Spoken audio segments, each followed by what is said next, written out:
Hello friends, আসসালামু আলাইকুম। আশা রাখছি সবাই খুব ভালো আছেন। আমিও আলহামদুলিল্লাহ ভালো আছি। বন্ধুরা, আজ আপনাদের মাঝে দুর্দান্ত স্বাদের ডিমের দো পেঁয়াজার রেসিপি নিয়ে হাজির হলাম। অবশ্যই আমি কিভাবে করছি জানতে হলে পুরো ভিডিওটা লাইক দিয়ে কন্টিনিউ করবেন, আর অবশ্যই সুন্দর একটা কমেন্ট করে জানাবেন। তো বন্ধুরা দেখুন, আমি এই রেসিপির একদম মূল পর্বে চলে এসেছি।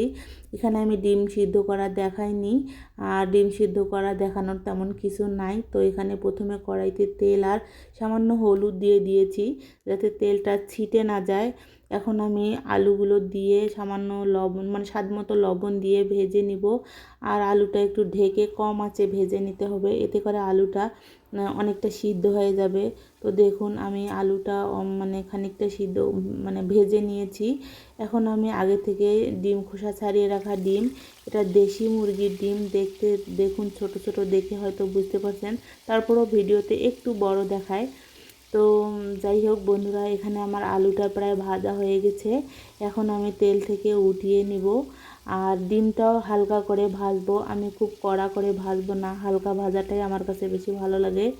তো যে যেমন পছন্দ করেন সেভাবেই ভেজে নেবেন। আর অবশ্যই আমি বলবো এই রেসিপিটা একবার হলেও ট্রাই করবেন। অসম্ভব মজাদার হয়েছিল খেতে।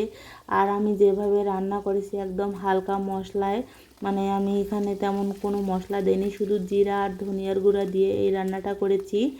তো বন্ধুরা দেখুন, আমার ডিমগুলো হয়ে গেছে, এখন আমি উঠিয়ে নিচ্ছি। একদম হালকা করে ভেজে নিয়েছি। আর দেখুন কত কিউট কিউট একদম ছোট্ট ছোট্ট ডিম, দেশি মুরগির ডিম। দেখুন সবগুলো ভাজা হয়ে গেছে। এখন আমি পেঁয়াজ দিয়ে নিচ্ছি। এখানে 1 কাপ পেঁয়াজ, 1 কাপেরও বেশি হবে। তরকারি কিন্তু খুব বেশি না, খুবই সামান্য, কিন্তু এই রেসিপিতে পেঁয়াজটা একটু বেশি দিতে হবে। আর পেঁয়াজটা এরকম হালকা করে ভেজে নেবেন, কোনোভাবে একদম গলিয়ে নিয়ে ভাজবেন না। মানে আমি চাচ্ছি, যেহেতু ডিমের দো পেঁয়াজা এটা, আর পেঁয়াজটা তো এই রেসিপিতে বেশি দিতে হয়, আর পেঁয়াজটা একটু গোটা গোটা রাখবো, তাই পেঁয়াজ সেদ্ধ হবে বাট গলে যাবে না একদম সেরকম। তো বন্ধুরা, এখানে আমি এক এক করে সব রকমের মশলা, হলুদ, মানে স্বাদ মতো লবণ, মরিচের গুঁড়া আর জিরা ধনিয়ার গুঁড়া দিয়েছি। এখানে আর অন্য কোনো মশলা ইউজ করব না আমি। ডিমের রেসিপিতে আমি আদা রসুন দেই না। তো বন্ধুরা, চাইলে আপনারা দিতে পারেন যারা পছন্দ করেন। এখানে আমি ঢেকে একটু সিদ্ধ মানে কষিয়ে নিলাম। আর এখানে কষানো হয়ে গেলে এরপর আমি আগে থেকে ভেজে রাখা আলুগুলো দিয়েও কষিয়ে নিব। তো বন্ধুরা, যারা ফেসবুক পেজ থেকে দেখছেন অবশ্যই পেজটা ফলো দিয়ে আমার সাথে থাকবেন।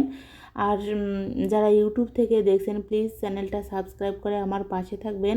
পাশে থাকা বেল বাটনটা অন করে রাখবেন প্লিজ, আমার নিত্য নতুন সকল রেসিপি সবার আগে পেতে চাইলে। তো বন্ধুরা দেখুন, আমি আলুগুলো দিয়ে একটু সময় নিয়ে কষিয়ে নিব। তাহলে আর যে কোনো রেসিপি, মানে যে কোনো রান্না যদি কষানো ভালো হয় তাহলে খেতেও ভালো হয়, আমরা সবাই জানি। এখানে আমি আলুটা একটু কষিয়ে নিয়ে তারপর ডিমটা দিয়ে আবারও ডিমগুলো দিয়ে কষিয়ে নিব। এভাবে মানে একটু সময় নিয়ে বেশি করে কষিয়ে নিতে হবে, তাহলে অনেক বেশি টেস্টি হয় খেতে। আর দেখুন কত কিউট এই ডিমগুলো, অনেক ছোট ছোট, দেখতেও ভালো লাগে আর খেতেও ভালো লাগে, সেটা আমরা সবাই জানি। আর আমার ডিম তো অনেক বেশি পছন্দ, ইদানিং জানি না ডিম ভাজা একদমই আমার ভালো লাগে না, শুধু গোটা ডিমটাই ভালো লাগে।